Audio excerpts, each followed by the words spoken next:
Hello, everyone. Welcome to the Adrian Tan Show, the podcast where we explore the latest trends and insights on the future of work. I'm your host, Adrian Tan, and I'm here to bring you inspiring conversations with leaders and experts who are shaping the world of work with their vision and innovation. In this episode, I'm thrilled to have Gavin Barfield as my guest. Gavin is the VP and Chief Technology Officer Solutions for Salesforce ASEAN, the global leader in customer relationship management.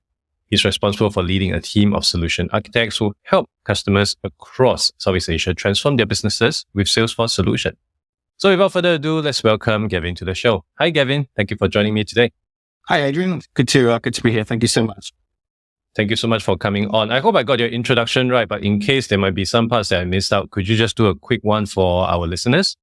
Yeah, that's right. I think you did a great job. I'm the CTO and Vice President for Solutions at Salesforce. So I really look after a team of engineers who work with our clients to bring Salesforce technology into their businesses. I was the CIO for a number of our companies in the Philippines prior to joining Salesforce. So hopefully we'll have a great chat today about what we're doing in Salesforce and then bring in some of the stuff that I used to do in my former life. Awesome. And definitely we want to touch on how that shift in perspective may have come about from a customer to being behind the scene, but we'll touch on that a bit later. So let's talk about this survey that was recently conducted on AI digital skills in Singapore. What are some of the most surprising or interesting findings that you guys discovered? I mean, there's huge excitement over AI, as you know, Adrian, particularly around generative AI. Look at how this has exploded in the last 6 months. So in Salesforce, we thought this is a great time to sort of reach out and really understand, what was happening in the market and understand, as you said, particularly around the digital skills side of it. So we looked globally, but the data I'll talk about now is for the Singapore respondents. So in Singapore, around 72% were excited about the prospect of using generative AI for their jobs. So we saw some real excitement, and I'm sure today we'll talk about some of those really exciting use cases that are coming up. But, interestingly, only 15% said that they're using AI in their day-to-day role. Now, that could be a result of them not knowing that they use AI. I mean, AI isn't built into these products. Not everybody knows they use it. But I think it also points to the fact that there's a huge market there and a huge potential to increase the use of AI. And as I said, when we start looking at new technology like generative AI, I think that will explode. Now, I think what it really says is that there needs to be more digital readiness in the workplace, because nearly all, 98% of respondents believe that businesses should prioritize the AI skills in employee learning and development. So really started to look at the fact that there's a great potential, great excitement, but a skills gap. And personally for you, where do you stand? Are you part of the 15% where you use AI on a regular basis? We do. We use AI regularly in Salesforce, and we have done since our first AI product was launched in 2016. As I said, it's not always evident when you're using AI. In everyday applications, we're using it inside and outside work, in everyday sort of products that we use. But in Salesforce, we've used it extensively. And, in fact, I've just come up with our forecasting call, which we do each week. And we use our Einstein AI technology here to be able to give us a sort of independent view, if you like, a data-driven view on some of the opportunities and prospects we're doing. And it's very interesting actually to look at what our Einstein prediction comes up with in terms of the chances of a job selling or opportunity progressing versus what our human sales teams say. Now that doesn't mean we take the AI as the answer, but what it does do is allows us to sort of deep dive a little bit further, because the AI has not got a bias and it's working purely on a data set.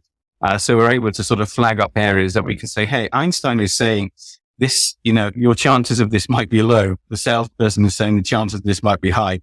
Let's have a look and understand why the differences occur. And I remember coming across Einstein in a trade show many years ago, which is probably why when ChatGPT first came into the picture, I wasn't really that surprised, because I've seen something similar in the skin of Salesforce Einstein. And could you also help to perhaps elaborate more on that for audience who may not be familiar with Einstein? And of course, what I've seen was an earlier version. I'm very certain over the years it has iterated to, version 5 or 6. What are some of the common use cases that people or users would be leveraging Einstein on? See, as you said, Einstein's been in our product since 2016, and it operates at scale. I mean, we do over 1 trillion Einstein predictions on our platform per week. So that's over 200 odd billion per day. So this thing sort of operates at scale. And what it's doing is really doing things like propensity to buy, propensity to churn models, next actions. It's utilizing data to help customer service agents, to help sellers, to help marketers, and be able to sort of understand what a customer's next step might be from a purely data-driven approach. But what's exciting now is this generative AI. So this has burst onto the scene, as you know, over the past 6 months. But again, this is not new to Salesforce. We have our AI research team. In fact, the only AI research team out of the US, and Salesforce is based here in Singapore. For many years, they've been working on early versions and iterations. We had our own co-generative tool launched, and we have our own large language models that we've been developing. But what we're now able to do is combine Salesforce's proprietary AI with Salesforce's data, the data that's in AI, with these public data sources and these public generative models. And that's opening up a crazy world of new opportunities, I think. And in your experience with dealing with generative AI, how could one actually use generative AI in their own work or businesses? What are some of the best practices or tips that you have come across that you can share with others? I mean, virtually every day, on our internal Slack channels, there's more use cases, more ideas coming up. We're launching 3 products coming out on generative AI. We have Einstein GPT, basically takes those proprietary models I discussed that's inside Salesforce, CRM data, generative AI from public large language models, and combines all of those things together to create a completely new experience. And I'll talk about some of those use cases in a second. Slack, which Slack is our collaboration tool. I'm sure many of you listeners use Slack. Fantastic opportunity to bring GPT technology into there, both the ability to help you write Slack posts, help you write messages, to generate those messages. And I don't know if you have the same thing, but if I'm away from Slack for a while, I go back and there's a channel which may have 30 different messages, and I have to read through the whole lot to try to catch up. Can we meet on Friday? I can't do Friday. Can we do Tuesday? And you read through all of these. And while you're doing that, new ones are coming in. Exactly. That's right. And you're never ending. So what's great is this, I'm really looking forward to the features coming to allow you to summarize conversation. So you could take the conversation, you could use the generative AI, and you could just say summarize, and it will say a discussion happened about the meeting scheduling that was agreed to be doing on Tuesday. So I don't need to read those 30, 40 messages going back and forward. So interesting things coming to Slack. And then, of course, we have Tableau as our data and analytics platform. And these GPT technologies are going to be used to make you able to access data in a much more interactive way and to understand data. So you can ask questions and you can get the GPT technology to describe the data, describe the patterns. I consider that particularly useful when I need to give a summary. Instead of giving a report, I can just ask the generative technology, and it may say, sales are up 5% year on year, but exchange rate is down by 3%, making a total revenue projection of this, and this. So it's giving me a sort of narrative around it. And that can be accompanied with the visualization of the data as well. Right. So there is a common theme here, which I think is really to make it so much easier to gain access to very specific information. I think in the grand scheme of things right now, companies and businesses have vast amount of information. In fact, too much data, but many times you don't really know how to make the best sense out of it. And how does this connect to that? So by having the ability to quiz your system in a very intuitive manner, I think that would really be helpful. And drawing the attention over to the Singapore workers who would require AI skills to help them leverage on all this. The survey, as you mentioned earlier on, only 15% of Singapore workers have AI skills. It does seem like a huge gap there. How do you think businesses can close this gap and accelerate the adoption of AI skills among their employees? I think if you look at skills, there's no one skill set you need. It's different skill sets. So of course you're going to need people who can develop AI technologies, researchers, people who understand how these large language models work. Traditionally, these are people from data science background, from mathematics, from statistics, from analytic backgrounds. So there's going to be a skills gap in terms of making sure that companies have the skills to be able to develop AI technology. But I think the wider skills gap is around the users, around people who will use AI in their everyday life. And I think that's where the skill gap, really needs to be closed. And that's understanding how is it best to use AI? What are the use cases? How is it best to prompt the AI to get the right actions from it? when to use AI and when not to use AI. When is the best sort of opportunity to use this? And also bringing in an ethical view as well, making sure people understand that whole ethics and trust thing.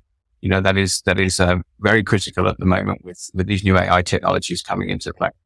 And how would you imagine companies create this supportive environment that encourage really employees to embrace and learn from AI? Because there are also a lot of people who constantly would fear new technology and sometimes resist it, and sometimes may even see it with disdain because just like the Luddites, right? They would think that it is coming to take over my job. I'm not going to use it entirely.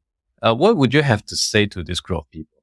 I think you've got to look at these things from a business lens, and that's really where Salesforce is coming from. We're really trying to look at how do we contextualize and make this technology relevant to real business problems that we're solving. We're not doing this as a sort of experiment or as a case study. We're doing this to actually bring real business benefits. So I think it's important to be able to show people how AI is going to be able to affect them, and then able to make them work more productive, allow them to become almost like a personal assistant. So take a lot of the mundane work, a lot of the less value work off of people, and allow the people to really focus on the higher value activities. And I think that's going to be critical on how we successfully use AI. It's not here to replace people. And in fact, a lot of, the use cases always have a human in the loop, but it's here really to allow people to work on higher value tasks, to deliver better customer experience and deliver, more customer magic, and less time, sort of researching and crafting responses and searching around for data. And are you able to share with us some examples or stories of how some businesses who are using Salesforce to leveraging the AI capabilities to achieve certain level of results or outcome? And also importantly, what can we learn from them? Yeah, I can give a few examples. Let me give an example first of where we think some of this could go. In terms of some potential use cases, because I think that they're interesting. And then I'll talk a little bit about some of the clients that we're trialing this stuff and working with. One example that we've been looking internally is that of an outdoor clothing company, right? So you're operating an outdoor clothing company, you sell jackets, etc. Put yourself in the position of a customer service agent. Customer comes along and says, I bought a jacket from you last year and I'm going to Canada for skiing this winter. Will it be suitable? So then what happens is a customer service agent now has to go on a journey to go and find out all this information. They need to firstly find out what jacket the customer bought. So what's your email address? Let me look this up. Okay, I know what jacket you bought. Then they need to go and get some public data. What is the temperature going to be like in Canada in winter? So they go and search online and find this data. Then they need to pick up the product catalog to find out what the rating of that particular jacket is. Okay, it's -4 degrees. Then they have to put all that together and craft a response in a nice, easy to understand way back to the customer. So this is, time consuming. And from a customer experience perspective, they're either waiting or, on the phone, or they have to sort of wait for a response. Now you put that in the context of the generative AI that Salesforce is doing for Einstein GPT. We're able to combine a number of things together. We can take that data, that private data, on what the customer's bought because it's connected to our CRM. So we now know this is what the customer bought. We also take the private data on the product catalog because that's within the CRM as well. So we know the rating of the jacket. We can go out and pull public information on the weather, and then we can use a generative AI to come up with a lovely response, which says you purchased this jacket, this particular model. It is rated for -4. Canada can get down to -10. You may want to look at other options. And then critically, we can use those private models I mentioned that have been around for years in Einstein GPT to think about what's the next best action. So our Einstein model can then come along and say, actually, the next best action may be an inner liner. It goes underneath the jacket. So then you can push that to the customer as well. And you can say, here's the solution. You can buy an inner liner, which means that you can now handle temperatures of -15, and that should be sufficient. So if you think about that example I've given, the old way involves lots of research, putting lots of data together, piecing everything together. But if you then take something like Einstein GPT, the ability to access public information, the ability to access the large language models to generate a response, but critically to put that in the context of the customer's purchase, and put that in the context of the product that you're doing, then it becomes, particularly powerful. So I think there's some fantastic use cases, and I could give, hundreds more examples of what we're looking at. Talking about real clients, one close to my heart, I'm British, is John Lewis Partnership. John Lewis is a fantastic retailer in the UK. And he also, runs the brand of Waitrose, one of the food retailers as well. And they've been using Tableau GPT to really empower employees to make inventory decisions, to predict demand and to stock the right product, particularly in things like bakery items where they're cooking fresh, bakery items each day. They're able to use this predictive technology to understand what they should be baking, to make sure that the right products are there, fresh at the right time, and that they're not over or under baking, so they don't have wastage or they don't have people who can't get the product. So you're utilizing vast amount of data to actually tell somebody how many, croissants to bake or how many loaves of bread are likely to sell at what time of the day. And they've been, that has helped them reduce wastage and has helped them really sort of optimize their operations. And being at the forefront of all this, I'm very certain you keep tab on all the latest and upcoming AI development. What are some other new exciting development that really keep you fully excited, and you really hope that it's something that could even be out quicker and for you guys to infuse it into Salesforce? Well, the generative AI stuff, is really cool, making it really great waves. But I think if you look at the future, as we start developing these models, the ability to then bring in voice, to bring in images, to bring in videos, etc., is really interesting as well. So I can see future iterations of this, not just producing text response, but being able to produce video responses, audio responses, bring in images, generate images. Those areas are still in the infancy, but very interesting potential around there as well. And something that, of course, we can see online would be people looking at how there may be over leverage on AI and ChatGPT as well, because there are certain limitations to what it can produce right now. And there might be even some concerns about just using it straight up, because some of the stuff, as many people who have used ChatGPT will know, that it's completely made up. Some of the links doesn't exist. So what are some of those cautionary guardrails that you believe people might want to bear in mind and put in place to ensure they don't get some pushback or some bad situation as they continue to explore generative AI and other form of AI? I think this goes back to training, goes back to understanding where to use it, to understand the limitations. And also, as I said before, it's about having a human in the loop. It's not about generating things automatically and just sending them off. It's about having a human who can understand that. In the example I gave earlier, of the clothing manufacturer, you still have a customer service agent. You still have a customer service agent looking at the response, editing it, changing it. That data, it gets back in, to improve the model in terms of, from the Salesforce side. So it's always having a human in the loop, and it's always being able to understand that, as you said, the limitations of what it can do. Trust, ethics around this is a real big, topic of discussion. And Salesforce has been investing heavily. We've developed an office of ethical AI. And you'll hear much more from us coming out on our views on how this technology can be brought in an ethical way. And we really want to be, the trusted, AI provider, where we really make sure that we take care of customers' data as we always have, and utilize these new technologies, but utilize these new technologies in a very trusted way.